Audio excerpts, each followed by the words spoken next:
MOCA Cleveland. I'm Deidre McPherson, MOCA's Curator of Public Programs, and I thank you for joining us on this cold December evening for tonight's program, A City on Fire, Artist Dialogue, Anders Ruhwald and Dan Pitera.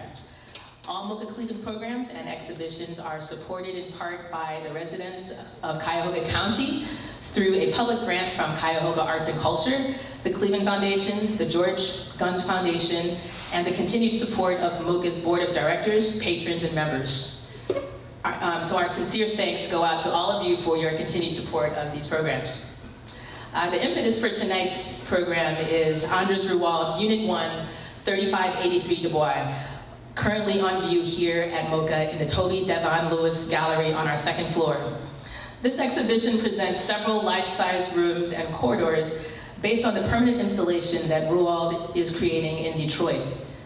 This exhibition serves as a kind of pilot for the artist, set to open in May 2017. Using charred wood, steel, ash, pet coke, molten glass, found objects, and black glazed ceramics, Ruhwald meticulously composes an immersive experience that is dramatic, nostalgic, uncanny, and sad. Across the installation, fire is a key element.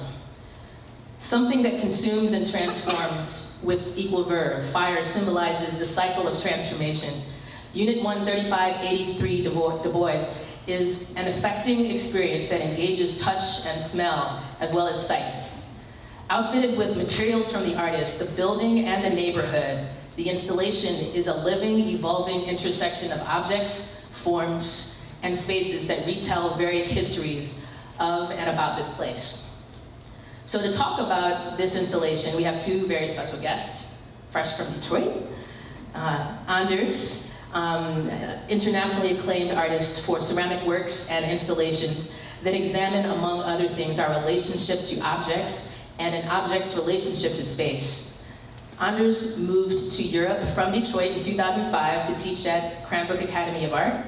In 2008, he was appointed head of the ceramics department, and in December 2014, he purchased the abandoned apartment building located at 3583 Dubois Street, close to Detroit's historic Eastern Market and former Black Bottom neighborhood.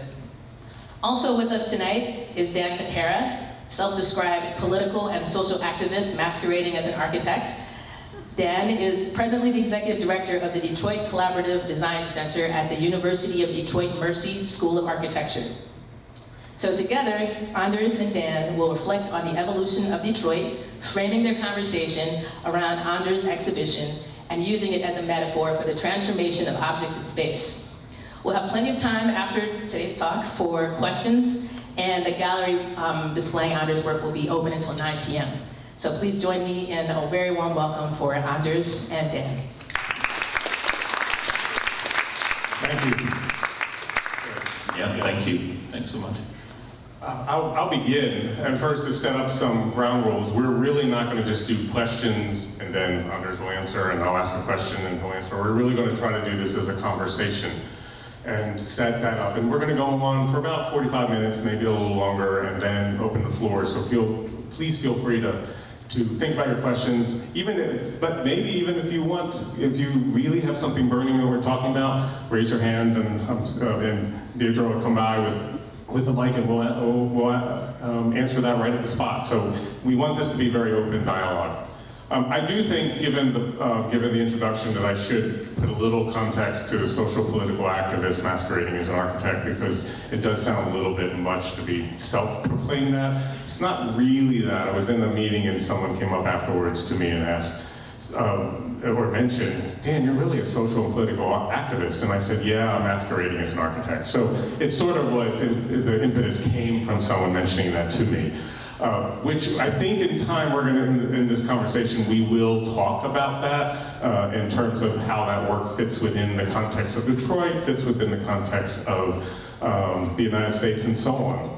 What does it mean for Anders to be not just an outsider working in Detroit, but a global artist working in many cultures, and how does he think about these many cultures that he's in and thinking about Detroit? So I'm looking forward to this conversation.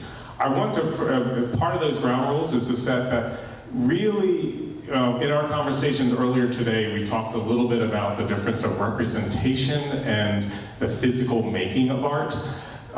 Really, as we work through both the projects that we do, I'm also an installation artist, is we try not to think about making as something that then you will read a specific response. It is about setting up something that will provide connections for reads, if you will. So in other words, and I think for this audience, I don't need to necessarily say this, but I want to say it anyway as a precursor to the work and the conversation. And that is, it's not about asking, what does it mean? What does this mean? What does that mean? It's more like asking, is it meaningful? And is it meaningful to you and you? And those meaningfulnesses, if you will, can be different for each person. And that's where connections come in, is when you see something, how does that connect with this and connect with that? And so then we make things, and then from that, making creates something of connections, and so the meaning is made each time someone sees it. So I just wanted to sort of set that up as part of the dialogue.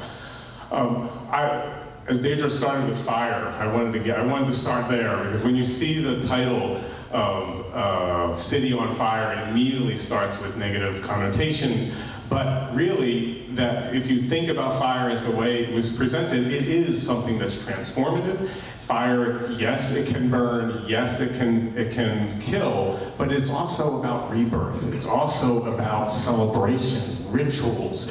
It's a way that there's fire dancing. It can also make things, and frankly, it can protect things, and the work upstairs is actually using fire in both those ways. The charred wood is something that is being protected from the charring, if you will. And ceramics are made with fire. So I just would like to start with that initial context of thinking about your work, and what I've seen, not just here, but other work, establishes a complexity. It doesn't fall to the superficial single means, but that complexity, the nuance of ideas. Yeah, thanks so much. It's been one of the things that obviously is kind of at the crux of this whole project that's been going on now for about 3 years. I think it basically at the end of the day really is a response to living in the sort of Detroit area as I have for the last 9 years, and really trying to come to terms on a personal level with what I have been experiencing there, and how I'm trying to kind of make sense of this city that is really like nowhere else in such a amazing and beautiful and devastating way. And so I think settling on the idea of fire really became this kernel, as I think you quite beautifully explained, with this idea that it is a transformative thing, and in and of itself, fire has no sort of value attached to it. It goes all along the spectrum, in the sense, as you've done with your fire break project, the idea that sometimes you have to burn things in order to protect it from itself, as it operates in forestry and whatever else, those sort of ideas. And obviously in my own practice as a ceramic artist, I'm totally reliant on fire in order to just create. And so by all of these means, this idea of the transformation of and through fire becomes this interesting area of concern for me that I'm interested in just situating this work with. So in the sense that how I think about this installation is something that both deals with the history of the city and specific kind of lineages within that relative to fire, so industry, obviously the arson issue as well, but also in terms of it being creating and the sort of the kernel of the city coming from industry and in some sort of way, at least in the way that we understand Detroit now. And so that there's this tension that both the fire gave birth to the city, but fire has also undercut the sort of, at least the 20th century kind of promise of Detroit. Yeah, it's very interesting from my standpoint as an architect who tries, we have to try our best to keep fire away from what we do, and you have to celebrate the fire. Fire is part of the materiality of what you do. The Fire Break project that Anders refers to is a series of installations that we've done in the city with community members where we'll go in a matter of a weekend and do a guerrilla insertion where we'll transform a burned house into something else in a piece of installation art. We do it all in a matter of 3 days. It's trying to begin to look at fire in a more celebratory way. What can it be as opposed to something that's destructive? But it's always, as the architect, we're trying to do this, stay away from the fire. Right. But then at the same time, you have this curious kind of undercurrent in contemporary architecture where everybody's using charred wood, which was also kind of an interesting thing that I was thinking about as I was developing this project. That suddenly within contemporary kind of architecture, you suddenly see charred wood everywhere. And it became this kind of crazy trend, which obviously would work in a very different way in the context of Detroit. Exactly. I'm hoping that we don't look back 5-10 years from now and say, yeah, that was the early 2010s when they used charred wood all the time. That's it. Because we will, right? Because there is something beautiful about it when we see the images here. There's a darkness to it, but there's a darkness that, for those who, for everyone in the room, I spent 90 minutes in the exhibit this morning, so long that actually the guard or the person that sits up there came in and wanted to make sure I was okay, or probably making sure I wasn't vandalizing it. And the whole light quality changed. I do recommend staying in the exhibit for a while because what was dark becomes light, and how that transition and what you see beyond the surface was really a beautiful experience to be in there. Because what we see as being dark, suddenly the joints, the things change as your eyes adjust for such a long period that you begin to see the detail there, which. From my mind, when I looked at, if I could talk a little bit about this, the process of thinking about ceramics and the process of thinking about the space, to me there was a nice parallel there, that the work is not the pieces, right? The work is, as Deirdre said, is the whole thing, right? The pieces become, almost as you said earlier in our conversation, bodies in the space. And that, so it really is all of that. It's the relationship between them, which is wonderful. There's a detail to them, and there's a detail to the walls, a detail to the floor. So thinking about your work, the hand quality of the ceramics, and the hand quality of the work, if you could talk a bit about that making process. The pieces, right? I mean, these are ways that things come alive in my practice, I guess. So I believe in sort of craft and the labor attached to it as being a form of communication, and it's something that's particularly very evident in the ceramic surfaces. But I try to kind of come through in all aspects of the installation out there. So it also happens if you look at the lamps, and I was working with a very good metal artist who's basically hammering them out in that sort of way. So in a sense, you have sort of force worked on material, and as a way, I think there's something that resonates back from that. And I'm very interested in those sort of affects of all of those ideas. I think relative to another sort of aspect of what you just talked about, I think what I'm very interested in with this installation is the idea of bringing an exterior condition into the interior, and have that transformation really be, as you say, you spend some time in there, and suddenly things kind of begin to come alive and begin to kind of have its own kind of particular sort of reality. As a response, I think, to one of the things that I think a lot of people do in Detroit when they live there, but also people coming to the city, this kind of idea of driving by and just looking, this sort of detached sort of thing, the sort of drive-by experience of Detroit, that we see so few people walking around the city, you see so few people walking on the sidewalks, and so one of the things I was really interested in is to take this exterior condition and bring it inside, and by that also forcing a sort of a very close experience. And so I think if touch comes in anywhere, it has really also to do with the intimacy of that experience. that notion of that experience and getting back to what I was talking about, the darkness turning into light as you sit, the longer you're in there, there's, Deirdre said this in the beginning, this sense of being sad. I've actually find, and I know for many of you, first of all, can you quickly raise your hands of how many people in this space have seen the exhibit other than these slides? So I assume that if you're coming to this, you've got, very good. So then you've experienced it.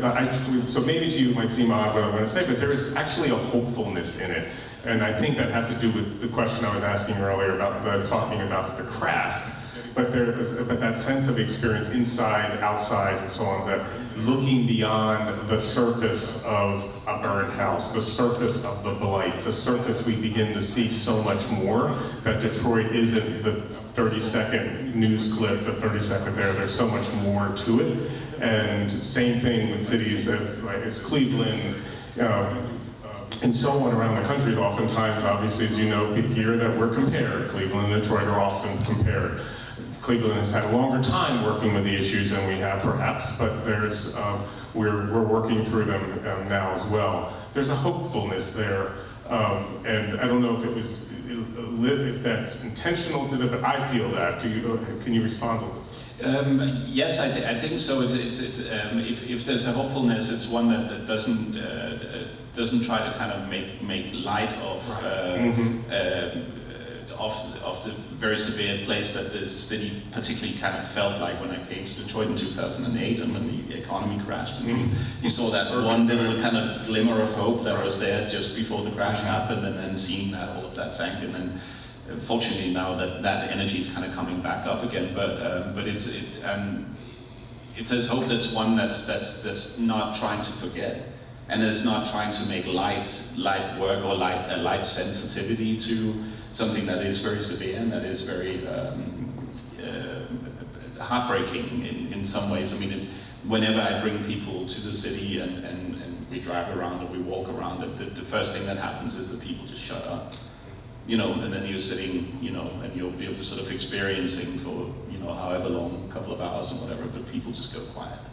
And I think that's a very immediate response. When you then live for a longer time, you get used to it, and it just, that we talked about sort of you get desensitized to that condition, but at the same time, I think it is a reality that you cannot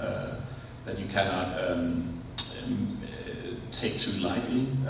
And so what I'm really interested in is by the utilization of craft is really to try to kind of switch that gradually and begin to kind of try to think about it because however much we think about it and talk about it and whatever else, the condition is not going to change. It only happens through time and with what people do with it. How can that condition be productive versus reductive, if you will? Right. If I could, the three words that came to my mind when I was thinking about this and sitting up there were hostages, fire, and silence, and I'll explain hostages much later on and what that means here. But the silence it gets close to what you were just talking about, that when people turn silent, there's actually this, again, your work, there's such a nice complexity to it, and not falling to simple definitions of things. And when you're sitting in the space, there's in the darkness, and I literally was sitting in the space, writing and drawing and sketching, and began to hear the sounds of the building because there was such a profound silence that occurred. So instead of it's a space filled with energy because it's handcrafted. Then at the same time, it has this sort of, and I don't want to sound using a cliche, but there's a sublimeness to it, to where that silence began to sort of have me hear literally the HVAC, hearing the sounds that oftentimes are ignored that began to come through. So not necessarily, so just sort of responding to that, there was a wonderful silence in the space that hopefully, as we move through the works that we do in Detroit and so on, that silence is seen as a productive thing, as it is with yours. Yeah, for sure. Because it is one of the when I just got the building, you know, I spent a lot of time down there, and it was a building that was not alive. You know, we didn't have any of the systems that you were picking up there. It was just quiet, and all I could hear was Mac Avenue. You know, out there, the building itself was just dead still. Outside of when it was raining, because it was dripping inside the building. You know, that's a whole nother issue that we were dealing with. But yeah, the spaces in Detroit. There's all this space in Detroit. There's not so much that's available from right to move in. There's a lot of work that has to happen to make the spaces available. Yeah, and I think that was also one of the ways that the project started generating itself, was just by simply attending to the building and beginning to understand the structure. I'm not an architect, and I don't understand like structural kind of issues with buildings, but my very good friend who helped me out had a very profound understanding of all of that. And so slowly, as we started kind of peeling away the layers of the building, it started revealing itself. And so things like the chart room, where all the thin pieces of lath are being used, is one kind of evidence of that. And sort of slowly beginning to understand the possibilities of resituating the material from the building, and utilizing that in some altered kind of context in order to get this greater narrative out. Because I wasn't interested at all in trying to kind of make work out of the former residents that have been there. That was, you know, I didn't feel that would be ethical in any kind of way. And I was much more interested in thinking about this as a sort of a place that once this installation gets situated in there, it will sort of stop, and then the city will move on. So in a sense, like the thinking that has gone into this installation will kind of stop in May, and then after that it will sort of slowly begin to kind of accumulate its own meaning, but also that the city around it will change. Well, that started beginning to lead to something else I would like to talk about, and touched on at the very beginning. You've now been in Detroit for 9 years, and can you think back to that year 1 or 2 of what your first impression was, like when you were silent, maybe being driven around and thinking about it, and how that may have changed, and maybe how that influenced the work you're doing now? Because this work started, the building was acquired in 2014, so it's about 2/3 of your way into your time here. So talk about maybe some of that, your first impressions, and how that has changed, normalized even. So. You can remember what you were thinking. Well, I mean, first of all, to begin with, I just didn't understand. In a very simple way. So when my partner came over, she moved from London to Detroit to be with me. When she came, and I just moved there as well, I'd been there for a month or something like that. We thought it was Sunday morning. Let's drive downtown, get a cup of coffee. Not knowing that was just not an opportunity that you could have. The coffee was not served unless you wanted really shitty diner coffee, and that was not really what we were looking for. So the learning curve was very steep, just simply by the idea that I was used to a European sort of city model where the downtown is where things are at, and everything kind of moves from there on. And very, very soon I had to kind of get to the realization that Detroit just does not operate in that sort of way. And the other aspect of it as well is there was no guide to it either. You couldn't get a Time Out Detroit, or you couldn't get the people, now the People's Guide to Detroit, the Design 99 book just had come out at that point, but that was such an idiosyncratic book, that it did help, but not a whole lot. And so I think what I slowly realized is that Detroit only opens up through social connections, and the beauty that sits within that it's not a described space, it is a experience space. Was I think a very profound sort of realization.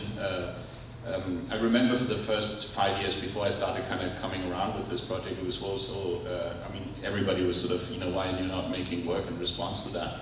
To being in the city and with the city and experiencing all of that. I felt I had no voice. I didn't feel as if I had any kind of entitlement to it, and I'm still struggling with that a whole lot. But for me, this, as I said in the beginning, is a very personal kind of response, and not something that's trying to make any kind of specific or assertive claim about a sort of a more generalized idea of this. I think that's what's beautiful about it, is that it's not trying to make a statement about Detroit. It's not trying to say this is what it should be. It's not judgmental at all. It's just as you just said, it's a work that is responding to your experience. And being an experience that's not even American, being European, coming in and working, so I think that helps that openness.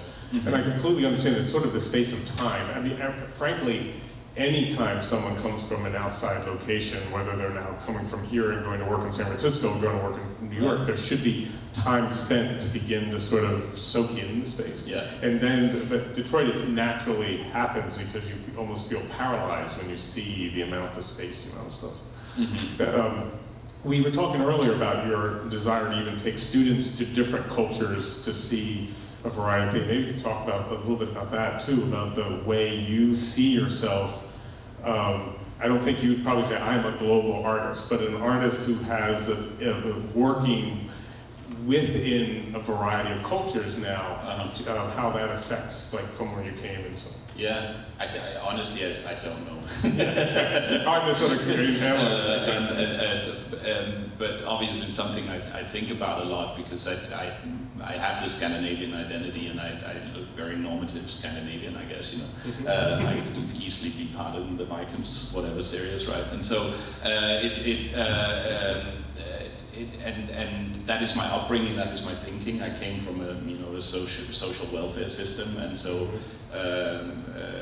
obviously that informs a lot of my reading of being in Detroit as well, and kind of just really trying to kind of fathom where ethics and politics kind of fit into all of this. I think to an extent I'm becoming more and more local now, because I've spent almost a decade in the city now, and I've for the first time I own something. I will actually own a building. I've always been really good at having somebody else pay my rent.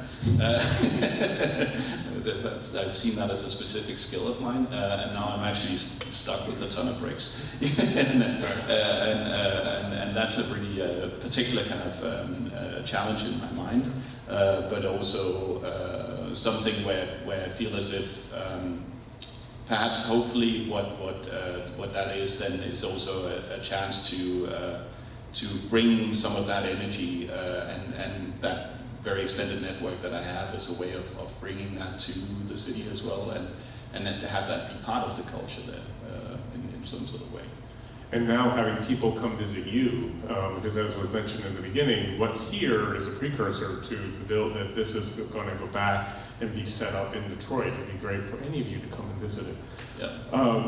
The sense that your place here, and now feeling that you're beginning to have a local voice, I feel the same way about. It took me years to begin to feel like, okay, I can respond, I can work in this context. I completely understand. Yeah, and it's been particularly thorny because I've also taught at this institution called Cranbrook Academy of Art, which sits in such a specific kind of idea, particularly within the city, because it's situated out in the burbs, and it's also situated out in one of the most wealthy burbs as well.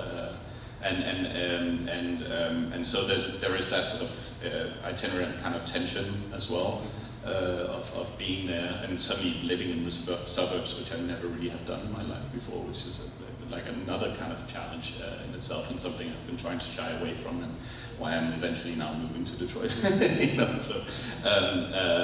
what was my point here? Yeah. That's okay, it's a conversation. So let me, there's one artifact in the space, and some, if your eyes were too dark when you first walked into the space, you might have noticed it. It's a picture on the wall. And this is where you get to read beyond what it may mean. Again, is it meaningful? And this is where I can talk a little bit about hostages, if you will. There's a picture of a faraway place when you walk in. I found out after talking with Anders that it's actually a picture of Hawaii, and you can talk about that. But when you see it, it didn't really matter for me where it was. It was just, you walk into a burned room and you see a picture of Hawaii right there. And thank you, Corey.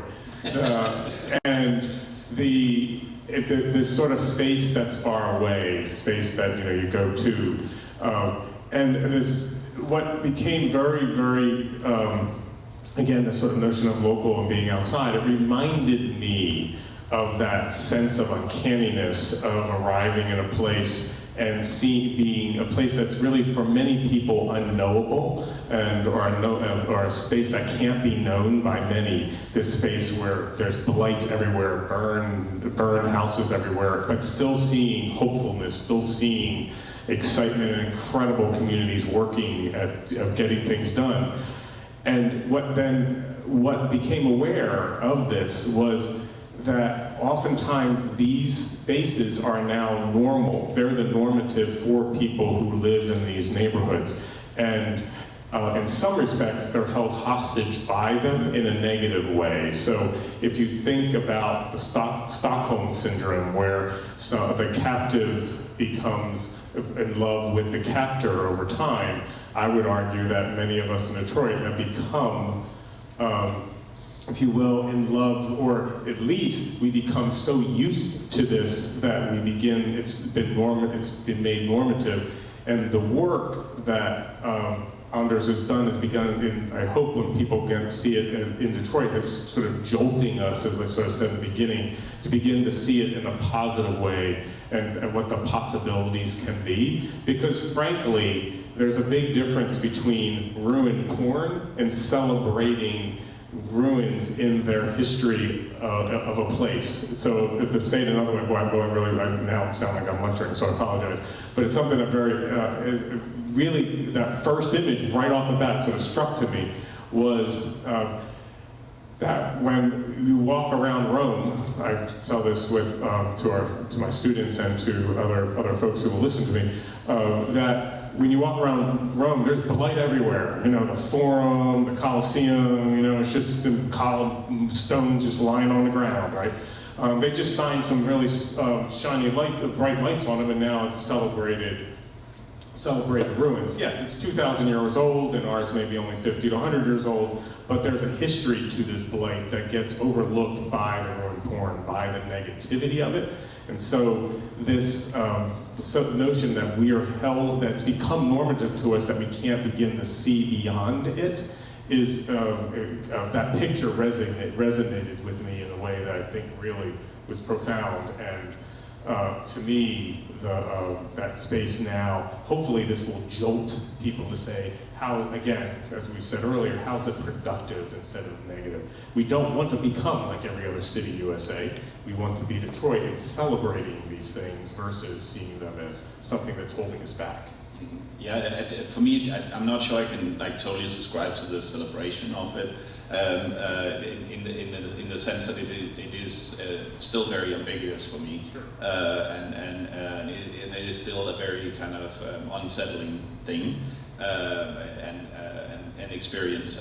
But I think if anything, I didn't want to sort of shy back from that sort of reality.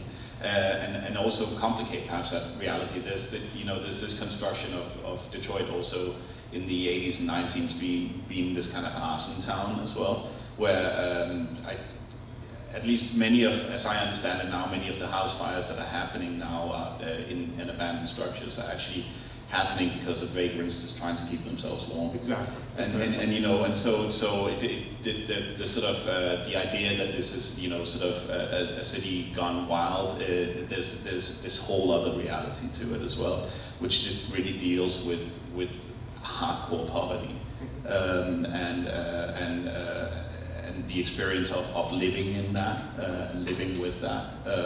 And so there's this whole other thing that I often think needs to be kind of talked about in a much more kind of profound way of thinking, when the city gets dealt with and talked about, one thing is what the buildings look like and all that sort of stuff, but the people that are living that whole experience and the reality of how some of these kind of blight issues come about, what's the mechanisms there? In the same area where your building is, there was a guy who lived a few blocks away called Lee Burns, and he would grow green beans on his front porch. And if you mowed the grass of a senior that lived somewhere in the area of Lee Burns, you got some green beans, right? So you got a healthy vegetable. A senior's got their lawn mowed. Same thing. So you have this fleet of lawnmowers and these fleet of snow blowers, because the reality is that snow is not plowed in Detroit. Only recently has that started. So then snow plowing would occur as well because then he created this small little hoop house. That kind of negotiation just shows the power of the people that are there. That would help. It's if you will, just again negotiation that shows the power of the people. Yeah, exactly. Yeah, and so sort of bringing it back to the photograph. One of the other things that I was trying to kind of get at with that image in a sort of understated way, I guess, is really that this is the only found object or found personal object that I'm using in the installation, because I'm using plumbing and whatever else from the building and wood trim and what have you. But this was the only found personal object that was there, and when I found this, I was drawn to the image immediately, probably for some of the same reasons that you just described. When I opened up the frame, I saw that it had an inscription that said 4126. So what I deducted to be a photograph taken or printed in 41 on January 6th, or February 6th. So a student of mine who was better at doing image research than I was figured out that it was from Hawaii. I had there was no inscription or anything like that. And so this just becomes a very kind of gentle nod to the other sort of history of fire in the city, which has to do with industry and which has to do with manufacturing, and which has to do with this really complicated history that the city has with industry, and both in terms of being something that provides jobs, but if you talk to people that actually worked in some of those factories, the griminess, the hardcoreness of that kind of labor, and now the sort of weird sort of post-Fordist kind of moment that we're living in, where the tension with industry in the city is really one that has much more to do with pollution, because of the lack of regulation that we now have, these, like the Marathon plant and those sort of things, how they have these really, really dire health effects on the city. And so I was hoping that image in a way can begin to kind of speak to some of those ideas, and then by use of some of the materials in it would kind of further bring that sort of material sensitivity in. Right, from all the standpoint that time of industry it was really being made by the hand, and the textural quality of the walls, being able to rub your hands across it, the weights above your head, being able to see them and touch them, it harkens in many ways. There's also, and this maybe gets back to, again, it's a bit of a jumping conversation, but it gets to. There's a thing that I was thinking as you were talking about, which I obviously just went back to one of my things I was writing upstairs, was how even though this is 3583 Dubois, it's local, but it is working through these. It could be any city USA has some building that's like that. Right? Almost any city in the world, right? So it's every place and specific at the same time. And so oftentimes we're trying to figure out how do we become local, or how do we connect to the global, and this one project begins to do that. So almost seamlessly, almost organically, without even thinking, it is doing that in a beautiful way. No, more of a comment, sorry.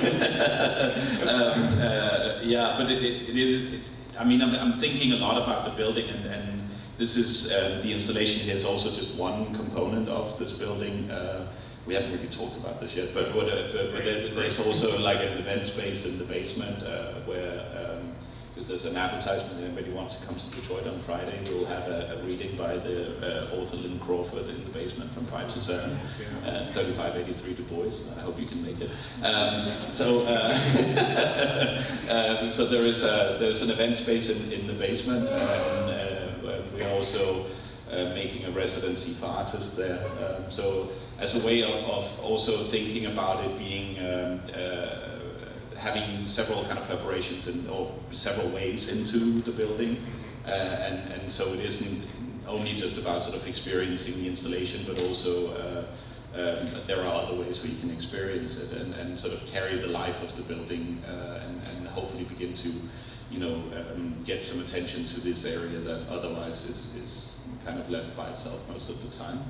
And so it's something, that I've been very curious about, and trying to kind of think about those dynamics of how this building can kind of continue to exist, and what kind of opportunities can be there, which I think is also something that kind of prompts back to this sort of idea of Detroit being a social space as well. That's the one thing, as Detroit changes and grows, and the quote-unquote renaissance and things, which I would argue has been going on for many, many years, and again relates to the people who are there. Hopefully that sort of social space of Detroit remains, and that it doesn't get lost with, every city should have newcomers and existing, but we want to make sure that the newcomers and existing commingle as opposed to displace, and we're undergoing that right now as we talk, and hopefully that social space remains the vibrant quality that it is. Yeah. Deirdre, I've just noticed, I just quickly checked the time. We've been going on for actually a good 45, 50 minutes. So should we start with the questions? I'm sure there's some, or if not, we bored. Is there a way to turn it up? I'm sure for... So I was wondering how the neighbors in the area of 3583 Dubois reacted to the installation, and the social space of that community, how they responded. Positively only. I've not met any negative comments yet. One of the things about this particular area that the building is in, and something I spent about 2 years finding the appropriate place and the appropriate building for this project, and one of the things I was very conscious of was that the building in a way couldn't kind of partake in any sort of particular idea of gentrification, simply for the fact that there aren't really any buildings left. On my block there is one house left, and in that building there's an old lady that has, I think, now moved out because the vacant property to her burned down and her house got damaged too. In the surrounding 10 by 10 block there are probably 3 or 4 residents all in all. And so there aren't really that many people. The church is right across the street from us, works as a food bank. And so every Friday we have sort of a community gathering out there, and the people that are just waiting for Forgotten Harvest to come by and give them food. And so we have a lot of conversation with them on the Friday, and I guess what our experience has been is that people are just kind of happy to see something happening, because that building, when I got it, was, I think if had I not bought it at that point, had it been left for another winter, it probably would have just started kind of falling apart, as really what happens mostly with the buildings in Detroit. And so, so scrappers come and then they remove all the they're very good at knowing how much they can take out before the building falls down, so they can get as much as they can, and then the building finally just disappears. And I do want to quickly add, we're not, Detroit is a French location, it's actually Detroit, But it's local diction. We're not pronouncing the name wrong. It is, people say Dubois. Just to clarify, we're not crass and don't know how to say the proper French word. But it is Gratiot instead of Gratiot and all that. So it is actually a very, there's local diction has really taken over on the words and ways that we say it. Now we forget that we're saying it. Yeah. We're saying it the Detroit way. Yeah, I think Dubois sounds wrong. Exactly, I think it sounds wrong. It just struck me when she said it, so it's not a critique, it's just like, whoa, it's right. We're saying it the, That Additional questions, audience? And even if we weren't covering anything, I was just trying to, had a few notes, but just trying to wing it a little bit here just to get the conversation going. So if there's other things, please ask them. What struck me is you're a European, and in Europe the idea is we're going to rebuild and renew to stay where we are. So in Germany right now, they spend over 10 times what we do on retraining people for local jobs. In America, when we move west, we burn the house down, take the nails, so we can transport them to the new place we go. And I see this burning down in Detroit, and the moving. The population hasn't moved from there, and that's a dynamic. That's very contrary to your European experience. Yeah. Do you feel that? Yes, to an extent. Certainly, if you speak about Western Europe, but even if you look at the rural areas of Europe anywhere, basically you'll see the same move as you see here. Villages being sort of depopulated and people moving into the city, but. Obviously, in Western Europe, you wouldn't see a city of the scale of Detroit go through a process as it has, at least not in recent time. But one of the things I was just thinking about when we were talking, when I lived in London, one of my professors of architecture, I didn't study architecture, but I went on a tour with him through London, and he took us to, I think it was London Bridge, or perhaps Tower Bridge, I can't remember, but he basically went, I think, about 3 feet away from where the bridge is now and sighted where the Roman bridge had been, 2,000 years ago. And so in the sort of idea of the city changing and all of that, I think one of the things that I'm always kind of curious about is how a certain sort of DNA of the city is always there and will always kind of guide, So this the frustrating idea that many of us are always struggling with, the people kind of coming to Detroit and thinking about it as a blank slate. It's is kind of falsity, and so there is a very particular kind of strain in Detroit that I think will continue. And that I'm curious to kind of see develop now. I am too, and I think that's important to understand is part of the reason why I was happy and excited to do this talk is knowing that Anders' work is not coming in and saying it took time to get, just exactly as he said, it took time for him to begin to even think about working in the city when many people come in from the outside and immediately try to say, okay, Detroit's a place where I can do work, as opposed to thinking that this is a place where, so that first, that people then begin to say, oh, Detroiters hate outsiders. Well, Detroiters hate outsiders coming in and not working with insiders. They, like any place would be, if I come into your house and say, okay, I want to start doing a project in your house, and you're saying, wait a minute, it's my house, then we're going to talk about this first, and do I even want you in here? And that's sort of the way Detroiters, this is our home, the city, so coming in and working in there is the same sort of analogy. So, so then now to your question about the burnings, but make sure it's in context that the burnings, as Anders was referring to as well earlier, it's not, Detroit, first of all, Detroit wasn't burning down, which is so many media tried to make that say. It was only like really a few years where there was that many. We actually, our office did a lot of research into this. It really was a lot of random arson, and usually not done by people in Detroit. They were done by other folks coming in to do it. And so it's not like Detroiters were burning down their city. It is that other folks were coming in and doing this. And many times you could find these burned cars around the city streets. This is less so now, but in your area there are a lot of burned cars, and they had license plates from all over the Midwest, which meant someone would come in, drop their car off, say it was stolen, and they would set it on fire, and that car fire would cause the house to burn next door, and that would then because they would get the insurance for their car. So several people were actually caught, and that's how we know that that was actually happening, that this was actually, they didn't get away with it.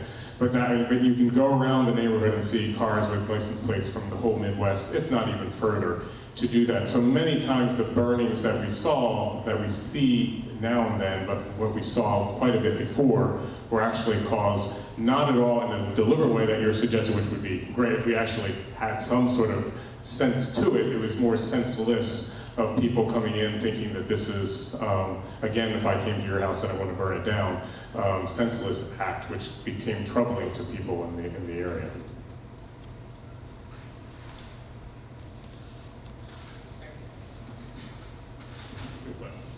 So I'm kind of struck when I see the interior and it's just all the color of coal, and it really highlights, I think, the functionality of the space. But then you see the outside and the windows and the trim are blue, bright blue, and I wonder if that told you a story about the neighborhood or if that piqued your curiosity any. The blue color? Or? Yeah, like the bright blue color on the outside versus Yeah, the blue color is so weird. I really don't know, but we've embraced it now to the point that there's a sort of a central staircase that we've painted in the same blue as well, and it has a really sort of strange but fortunate coincidence was that when I bought the building about half a year later, then the 4th police precinct moved in just kitty corner to the building, in a building that has the exact same colors. And so we're obviously keeping the colors for that reason too, that we look like an office of the police station, which is helpful when you can't, afford security guards and things like that. So, there is also a function of that. I wish I knew the history of that blue. It's not the original blue at all. It went through, when I've been peeling back on the building, it went through, all the phases, the brown and the green of the 70s, the rose and the whatever of the 30s, and so it has gone through all of those stages, and I think for me it was just important to kind of just keep it as it was, and to because I'm so interested in the sort of flipping the inside to the outside and vice versa. It was also very important that the building does not feel blighted in any sort of way, that it actually just stays very clean, stays very kind of not beautiful or like fixed up to the nine at all. We have issues for sure, as anybody has who owns a building, but that it at least didn't kind of front that conversation. That conversation would only happen on the interior, and then as this whole neighborhood will change, as it will, and probably very soon. The sort of inside will stand as a kind of strange contrast to the outside, where right now it's kind of a re-emphasization of sort of what's happening on the outside. We still have a lot of blighted buildings, we still have burnt down ruins on the block, and so on and so forth. There's also a hand up over here. Okay, I'll start here, and then we'll take one more minute. I'd like to return to the installation upstairs for a minute. And Sure. First of all, just say, knowing that space really well, I can't believe walking in there that it's the same space. It seems like you almost expanded the space some way. There's a lot more to walk through. I was thinking when you said in your building you were not going to engage in a narrative about the people who had already lived there. Right. And in this space there really is no narrative of having been lived in or of having a history in a particular way. Sure. And it also, while the materials are reused and have obviously the soot and things like that, you've avoided the whole issue of, as you were calling it, of ruins porn. And so there's a whole new thing that seems to be about materials and a new kind of image that I enjoyed. That in a certain way that could be a metaphor for the reconstruction of a city. as well, you know, to that people are missing, or what do you mean? well, no, just the idea that, I mean, in Cleveland, we've gone through periods where people wanted to sort of historicize everything that Sure. happened, and we also, you know, gone through periods where we wanted to make narratives about the past. And I like the idea that you took a space and just made it a space where you experienced the materials, and the materials are familiar. But the image you made is not familiar. It's like a whole new experience. Right. Yeah. I think that was a huge point for me of sort of basically resituating sort of that experience, which it can be very familiar if you really sort of inquire into sort of Detroit and inquire into the physicality of the city. Which is something that I think we really kind of share this idea of it being a very physical place, which, as I kind of said earlier, I don't think it is for a lot of people who are trying to experience the city, because it is sort of a kind of a driven through sort of thing, and so I think through materials for me are meaningful and become and you can begin to twist that meaning while you work with those materials. And so for me the process of working in a sense is kind of a conceptual drive for me. It's a way for me to begin to understand what it is that I'm trying to do, and so I think that's kind of what's there for me in it. There are a couple of more rooms that aren't up there that will be in the building, and so I will be working with bricks as well. So I'll be taking basic bricks from the city,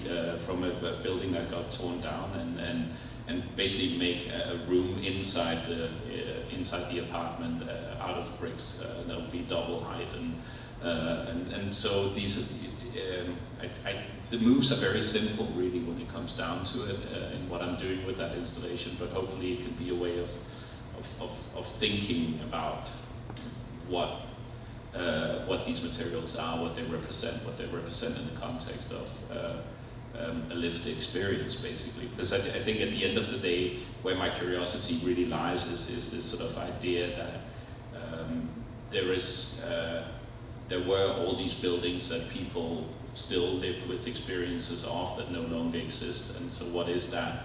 What is that mental space? You know, when there's no site any longer for a memory, and I think that's what's prompted a lot of this kind of inquiry that I really think that this installation is to me. I think we had one more question on this side of the room. Hey. I arrived late, so I was curious how many square feet the building is, Anders? It's I think about 7,000 all in all. Okay. Yeah. What you just said about memory and sight resonates for me, because when I began returning to Cleveland to deal with the building on East Boulevard, I didn't recognize much of this area, and for those of us who grew up in the Glenville area bordering University Circle, but we always thought of University Circle as part of it. There wasn't a big wall intellectually, but there is now with the change that have taken place. And for us, this looks like blight. I'm not saying MOCA, but the edifice across the street and this whole arrangement, when we think of what was there, because this area was really kind of a honky-tonk area, and this grumpy dump, and there were all these black businesses that were there, but unraveling the threads of what happened since I left all those decades ago, I've come to understand all of the economic processes that made the current neighborhood like it is. And so there may be physical buildings there, but the life of the people in a very pedestrian, constantly walked, like almost Broadway-like area is gone. This was called the second downtown. Right. And 105th was a bustling thoroughfare of everything you can think of, from laundromats to clubs to some of the biggest names, and music used to gig around here, including Albert Eiler. And so I realized, I said, okay, I came back when I was 45. I said, I'm not that old. What took place during the couple of decades I was away is not the usual story one gets. And so for folks who remember what the community was like, this is blight.